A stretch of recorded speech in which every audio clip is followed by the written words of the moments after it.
Hello, agus fáilte adamh chuna chiad lesan na seo, agus sé rórá a cinneamh an tú. Welcome to this first lesson, which is an introduction to Gaelic. We're going to look briefly at Gaelic pronunciation, the pronunciation of the letters, the sounds you'll hear in Gaelic, and also a bit of background about minority languages and what that means for you as a learner of Gaelic. A bit of context around the language, its place in the history of Scotland, and how we got to where we are today. So, fáilte adamh, welcome. As I said, we're going to look at pronunciation. Although there are only 18 letters in the Gaelic alphabet, the language has more individual sounds than English. It's important to remember that there won't always be an English equivalent of the sound you hear in Gaelic, which is also true of languages like Spanish and many other languages. That's why it can be difficult to represent the sounds you hear, and why phonetic spelling can be rather tricky and should really be avoided. So the first point to note is that it's very important to know that vowels in Gaelic are either known as broad or slender. So the broad vowels, a, o, u, you kind of make a broad sound with your mouth open, broad, a, o, u, and slender vowels being e or e, e. And you can feel that the sound you're making there is more slender, if that helps to remember the distinction between those two sets. The reason they're so important is that they have an effect on nearby consonants, the pronunciation of nearby consonants. So there are lots of resources on this if you'd like to look into Gaelic pronunciation in more depth, which I'd recommend. It can also be worth familiarising yourself at least with the IPA, the International Phonetic Alphabet. This is often given in dictionaries, particularly the online dictionaries Amphaclar Big and the learngaelic.scot dictionary. They give the International Phonetic Alphabet to communicate how the words are pronounced. And it's a lot more accurate and representative of the sounds you will hear than trying to write your own phonetics by translating the sounds you hear into English. That is totally dependent on what sounds you think you're hearing and what dialect and pronunciation you have of English. So it can get awful messy trying to represent the sounds without a system, and the IPA is a clear phonetic system. So it can be worth having a look at that. In terms of further reading, I'd recommend a brief overview in George McLennan's A Gaelic Alphabet. This is a light read. It's a small book, costs around £9 on the Gaelic Books website, and it just goes through the alphabet, giving you a brief introduction to each of the letters and how they're pronounced. Interesting, informative, but light. If you're looking to get into more depth on this subject, Michael Bauer's Blast na Gaelic, a practical guide to Gaelic pronunciation, is an extensive look at this subject in an awful lot of technical detail. So if you really want to get to grips with it, that's the go-to book.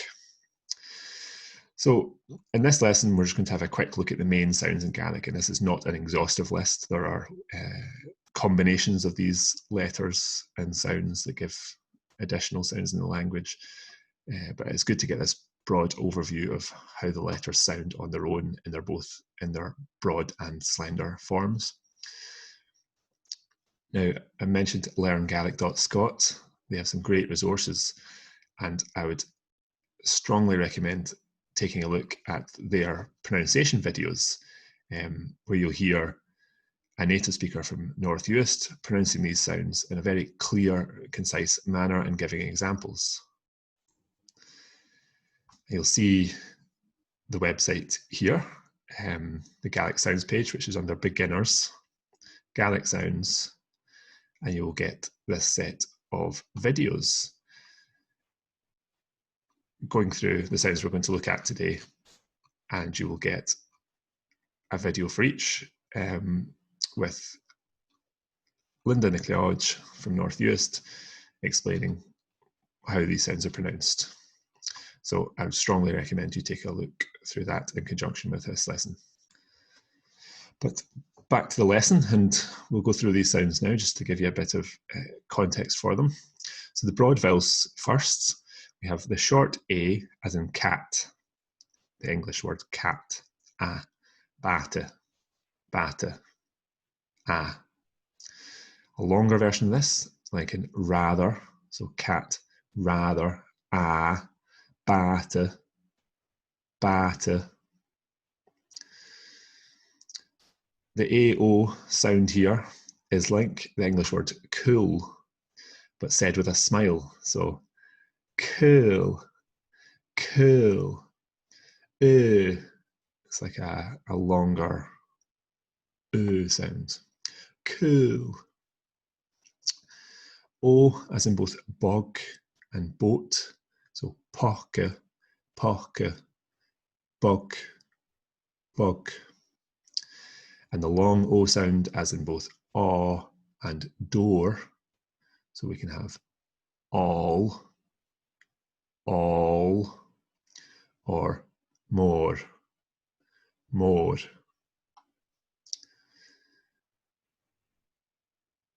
U as in brood or took, tur, tur.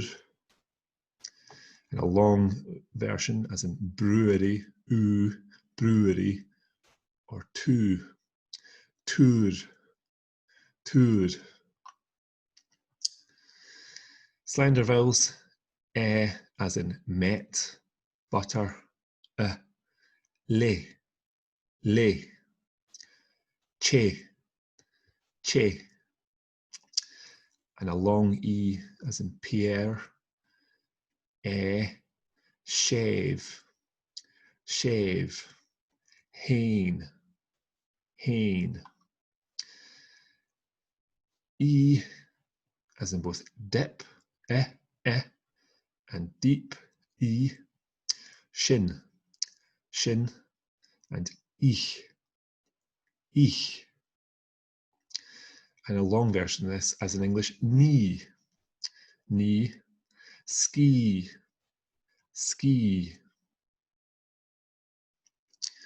So now how consonants work when they're either followed or preceded by a broad vowel. B as in bank, b, at the start of a word, such as in bata. Elsewhere in a word, more like P in captive, p, cap.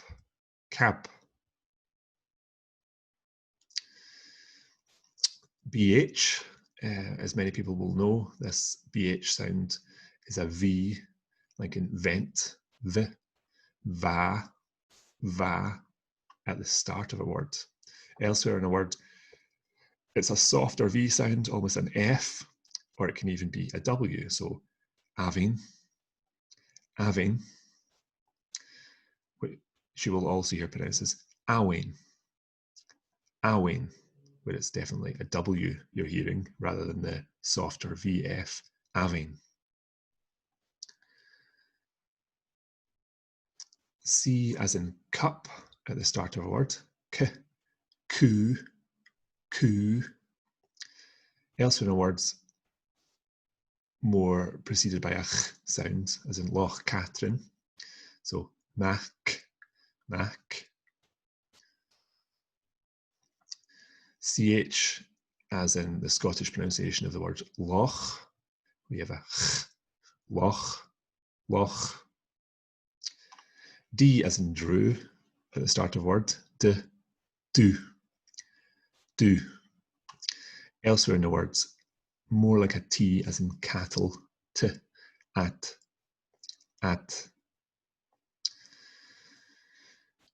DH, similar to GH, which you'll see down here, is a mix of G and a voiced E. So gav, ga. But this is often, the DH is often silent in the middle of a word, such as boar. F as in far, fada, fada. FH is almost always silent. There's a few common exceptions to that. Hast, a word you'll hear quite a lot. Would, where the FH is like an H, but it's almost always got no sound. So the word fada, if that is lenited, if we add the H after the F to soften the sound, we get ada, gle ada, fada, ada. G as in Gael, Gael, gav, gav. At the start of a word, elsewhere more like ke, an ankle, adag, adag. GH, as we heard, more of a mix of a G, gav, gav. H as in hat, hammer, hammer. And H isn't traditionally a letter in its own right in Gaelic. It was originally just used to mark lenition. So when it comes after another letter to change the sound. Words like hammer, ham come from English. There's also place names that come from Old Norse. So H is not a common letter at the start of words, but where it is, like in English, hat, hammer. L, when it's broad, like in pulled, pull, la. So this is the broad L, la, la. M as in matter, ma, ma. MH, similar to the BH sound we saw, v as in vent, ma becomes va, ma, va. N is a dental, as in kindred, enoch, n.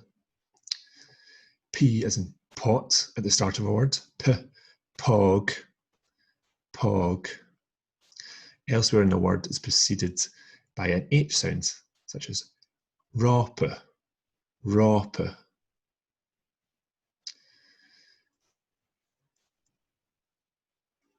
A PH as in pheasant, fjaun, fjaun. R as in run, run, ràpă, ràpă. S as in English sea, solace, solace.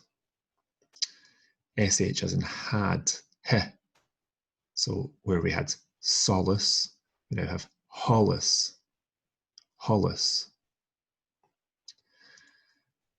T as in true at the start of words, true, tanna, tanna.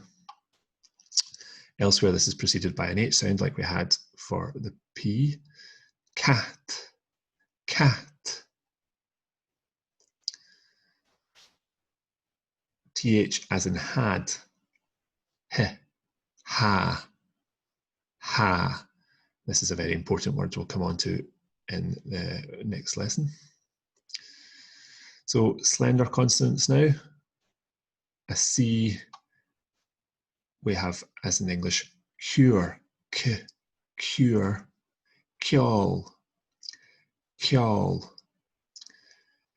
And that's at the start of a word. Elsewhere it's like the German ich, ich, eiche, eiche. CH as in German ich, he, he. D when it's slender is like j in jet, so jeschel, jeschel. DH, a Y as in yet, yeah, yeah, yeah. A slender G is like an argue, argue, gal, gal. And that's the start of the words. Elsewhere, it's more like in English, neck, k, ikke, ikke.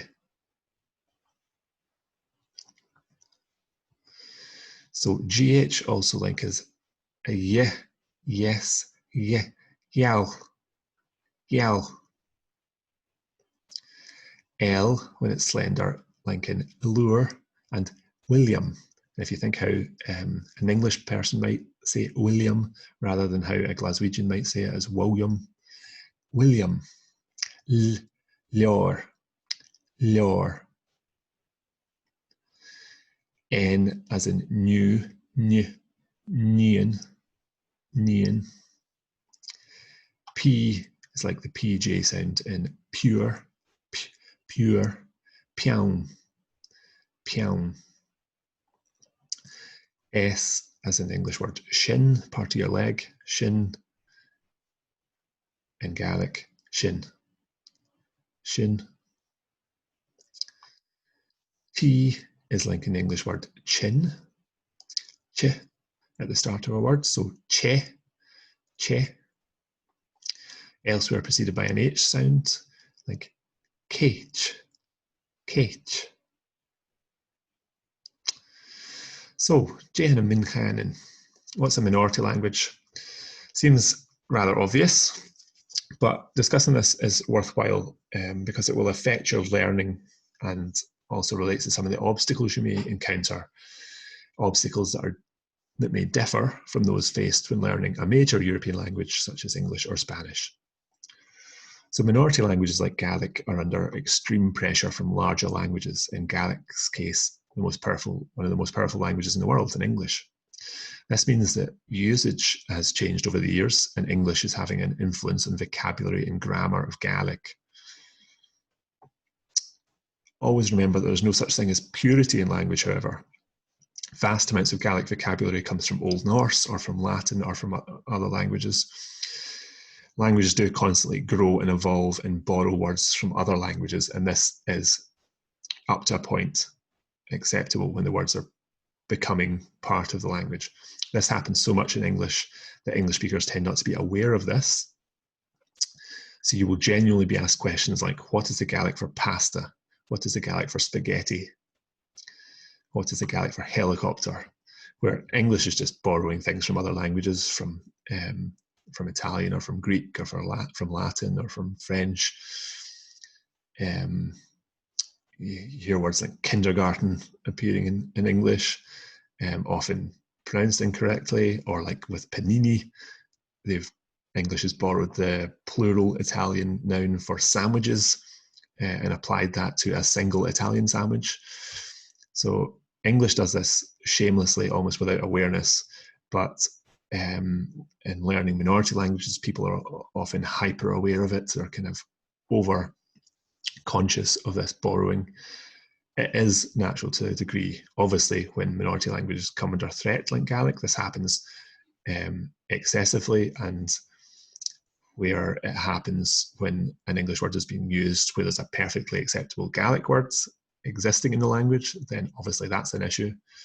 But nobody's expecting us to come up with words for pasta. So many remaining native speakers of Gaelic are older people who didn't receive an education in their language. This means that around 30% of the native Gaelic speakers are literate in the language. Learners are often seen as overcorrect in their use of grammar, because obviously learners go through grammar books, learn the language in a formal classroom setting. Native speakers we have only were exposed to the language in the home and in the community. So they will not have had grammar taught to them in a formal manner, but they will have excellent accents, regional pronunciations. They'll have idiom and folklore, which is absolutely priceless and is the heart of the language, the culture that comes with it. So it's just worth being aware of this difference. Another difference that you see related to this fact is that learners tend to have a better technical vocabulary, where native speakers may use in English words for technical or modern concepts. But natives tend to have much better vocabulary and range of words and expressions relating to daily life in the islands, the home, the croft, nature, fishing, and all these type of topics.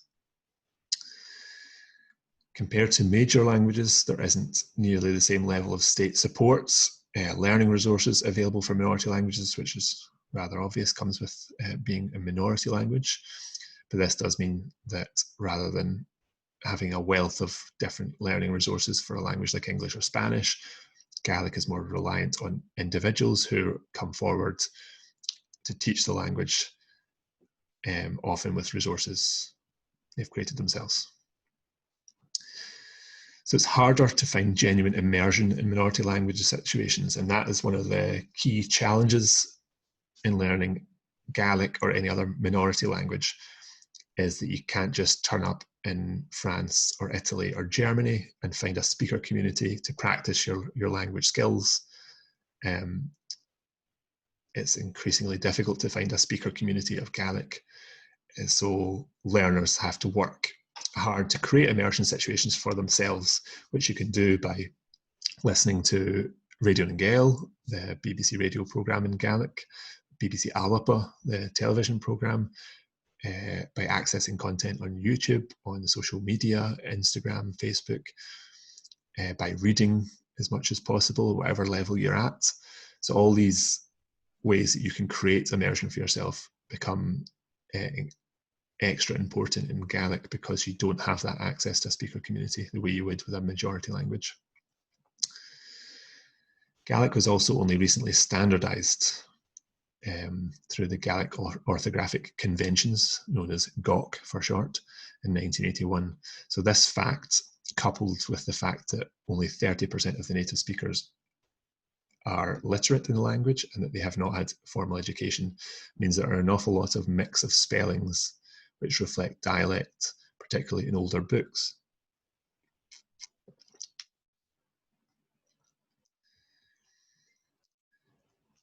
Standardization is something that is perfectly normal, in fact essential, to the formal teaching of a language in a school system. It's something that major national languages at a European level did quite early on. This is why there's a correct spelling of English, despite the fact that that spelling often does not represent the way people with regional accents pronounce it. So a Glaswegian speaking, is the sounds that they make and the way that they pronounce words is not reflected in the standard English spelling system, which would apply to Cockneys or Liverpudlians or people from Dublin or Belfast, Aberdeen. So there can exist dialect and pronunciation difference, but a standardized spelling system that allows exams and for consistency in literature, etc. So this is a kind of a process that's in its infancy in Gaelic, and there's still an awful lot of inconsistency in mix of spellings. So it's something to be aware of. You will hear, well, you will see multiple spellings of words. So being patient is one of the main things to be aware of in any minority language situation. Be patient and understanding. Many native speakers have very personal connections, both good and bad, to the language. They'll have an awful lot of hang-ups and baggage potentially. And it's important to remember that context. A lot of these people grew up being told that there was no value in Gaelic, that they had to learn English to get ahead, that Gaelic was backwards and would hold them back. There's people alive who were belted in school for speaking the language. So there is this understandable baggage and complicated context, particularly for native speakers, that learners should be aware of. Learners come to the language with no baggage, just wanting to learn and use the language. It's important to be patient and understanding of people who grew up and have seen this language go from the majority language of their community to one that's on the periphery. And that can be obviously a painful and difficult thing to go through. And here's this process demonstrated visually. So we can see, even in this sort of 100-year period, the massive loss of territory from, this is where the sort of term Gaeltach for the Highlands comes from, the area where Gaelic is spoken. And obviously, if you go back further than this, then Aberdeenshire would have been Gaelic speaking, or was Gaelic speaking, as was Fife into the lowlands. Ayrshire was Gaelic speaking not long before this. So it's a language that at one point covered most of what is now modern Scotland. But starting in 1891, we can see the Highland division quite clearly, and over this 100-year period, massive loss of territory. And if you take this map to the census of 2011, and then in 2021, we'll see this process continuing, and the last former heartland in the Western Isles now seriously in danger of joining the rest of Scotland. So this process is termed by Ian McAnuish, a Gaelic scholar, as an ethnocide. So just quickly, what type of language is Gaelic? Gaelic's a Celtic language. It's part of the Q Celtic branch, so developed from the same root as modern Irish and Manx Gaelic. And a speaker of Scottish Gaelic will understand a significant amount of Irish and Manx, whereas the P Celtic branch, which includes Welsh, Breton and Cornish, are more significantly different and deviated from the Q Celtic branch much earlier. So, as I said, the map above shows the rapid decline in Gaelic speakers. This is a crisis with roots very far back in history, and there's no one sort of final blow in this process. However, the process was a deliberate attempt by the government to eradicate the Gaelic culture and its language. Vast sums of money and state policy have been used to bring us to the point where Gaelic is faced with extinction. Early in the 19th century, the Gaels in Ireland, Scotland and the Isle of Man collectively numbered around 10 million, which is the size of a medium European nation today. And Gaelic scholar Ian McAnuish, again, has highlighted that through most of the history of the Gaels, they viewed themselves as a nation distinct from Scotland or Ireland. The Gaels themselves were a nation, a people. Gaelic suffered a process of othering in Scotland, which is why you often hear in the early sources Gaelic being referred to as Erse or Irish, trying to associate it with Ireland as something that came to Scotland, as something that's not native, is othered. When really Gaelic was central to the founding of the Kingdom of Alapa that gave us the concept of Scotland. So starting with the wars between the Stuart kings, the Stuarts themselves being bilingual speakers of Gaelic, and the Kingdom of Scotland that they represented at that time was itself still a bilingual nation, with Ayrshire, Aberdeenshire, Perthshire, lots of areas that came under their rule still Gaelic speaking. But they came into conflict with the Kingdom of the Isles under the MacDonalds, which created conflict between this Gaelic-speaking kingdom and what was becoming a Scots-speaking kingdom, an English-speaking kingdom under the Stuarts. So the Statutes of Iona in 1609 were a result of this conflict and required clan chiefs in the Highlands, Gaels, to educate their children at lowland Protestant schools through the medium of English. So there is a religious dynamic here as well, with Protestantism coming in and the Highlands being remaining Catholic. This was in effect a cultural colonisation of the nobility, with the intention that this would undermine the language in its heartland and take away its status and standing in society. So here's a quote from the legislation passed by the Scottish Privy Council in 1616. This is an act that has the intention that the vulgar English tongue be universally planted, and the Irish language, whilk is one of the chief and principal causes of the countenance or barbarity and incivility amongst the inhabitants of the Isles and Highlands, maybe abolish it and remove it. So they're stating their aim with this legislation to remove and abolish the Gaelic language from the Highlands and Islands. The language suffered further as a result of the Jacobite Wars. This time, it's the Stuart kings that are on the side of Gaelic, again, due to the religious connotations. At this point, the Stuart kings are Catholic and the Highlands are still largely Catholic, so there's that element to this, fighting for the Stuart kings' restoration. And the defeat of the Jacobites at Culloden in 1745 is viewed as the end of a distinctive Gaelic social structure in the Highlands, where there was a separate society with its own cultural norms in Scotland, existing alongside the main Scottish kingdom, or at this point, the British kingdom. And this marked the start of a process that led to the Highland clearances. So the population of the Highlands continued to decline through the 19th century as urbanisation in the lowlands and immigration were seen as the solution to chronic underinvestment, basically, in the region.